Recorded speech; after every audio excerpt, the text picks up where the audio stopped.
investigate. This is Tilly. She's about 4 months old and she's in perfect health. But 6 cats from the same street have died, along with 22 others from around this area. One of the victims was Sherlock. He died a few weeks ago. Investigators from the RSPCA reckon they might have just licked a dangerous chemical by mistake, maybe something spilt on the roads.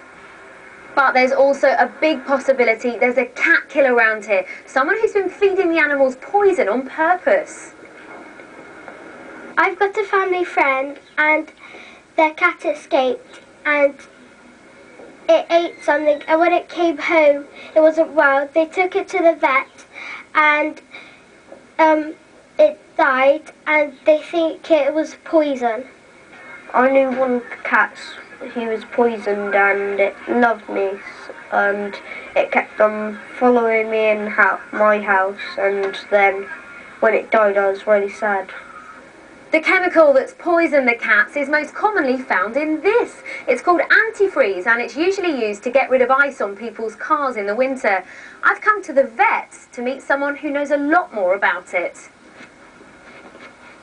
So why is the antifreeze so dangerous for cats like this?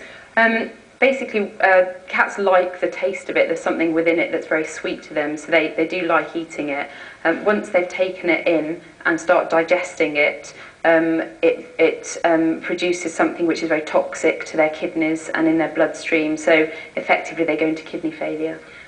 If you've got a cat, don't worry, there's no sign this is happening anywhere else in the country. But one charity is now offering £1,000 for anyone with information to help solve this mystery. Now on to more stories, and it's been a record-breaking day for cricket. The Indian batsman Sachin Tendulkar has scored more runs than any other player in Test history. He beat the old record set by Brian Lara to become the first batsman to reach more than 12,000 runs. And it may look freezing, but scientists at the Arctic say that it's warmer there than ever before. They say the temperatures are more than 5 degrees Celsius above normal. And Katy Perry was performing her hit single, I Kissed a Girl, at the MTV Latin American Awards last night. It was going great until she jumped on a giant cake and couldn't get up again. She kept slipping on the pink icing. Now that's embarrassing.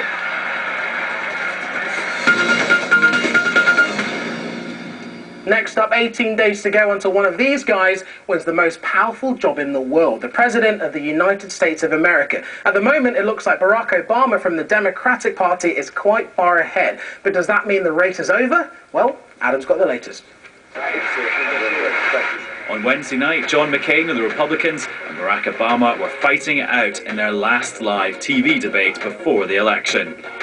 But the star of the show turned out to be this guy, a plumber called Joe, who met Obama last weekend. The two candidates argued over and over again whether average Joe would earn more money with a President McCain in charge. Joe the plumber. Joe the plumber. Joe. We're talking about Joe order. Joe the plumber. Joe the plumber.